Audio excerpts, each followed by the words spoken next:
This week at the Scottish Parliament, as usual, there's been a whole variety of different things going on, debates, statements and so on, agriculture, finance. But a theme for some of the issues was around transport. Firstly at the Rural Economy Connectivity Committee, which I'm on, we were looking at Prestwick Airport and we had in some of the chief executives there.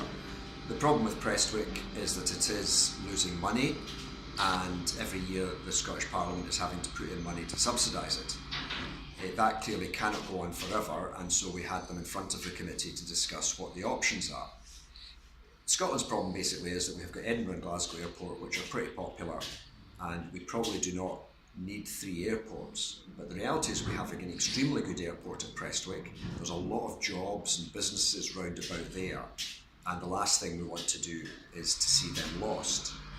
So we had a discussion. They have not yet decided on what the options are, but one option would be actually to carry on with the airport but with no passengers, because it costs quite a lot to have the security and other systems in place, and yet there's so few passengers that it doesn't really cover the costs. So they're going to do some more work on these figures, and then we'll see, because it looks like it would be possible for Prestwick to continue just with freight, with repairing planes, training pilots, all that kind of thing, and there's even a hope that it could be the home for the spaceport.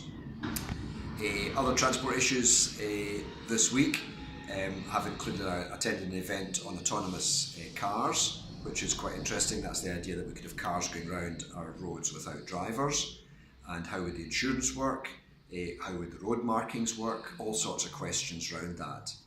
And some of it was almost funny, although it's got a serious point to it. They're saying that in America, where they've tried this, because the children now know that the cars will stop if something's in front of them, so they deliberately jump out in front of an autonomous car and it stops for them. But of course the danger to that would be that if they jumped out in front of an ordinary car, it would not stop for them. So there are interesting questions to look at.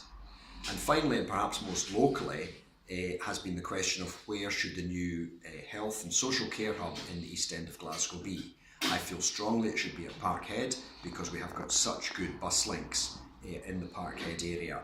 Buses coming from Carmyle, from Baillieston, from Easterhouse, Bridgeton, all around the east end come together at Parkhead. So that seems to be the obvious place, and that's what the Health Board were planning to do, was to put the new health hub at Parkhead.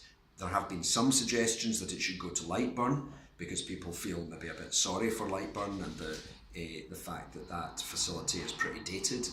And much as I think we all feel warmly towards Lightburn and its history, I think for the future we really need to look at the new hub being at Parkhead.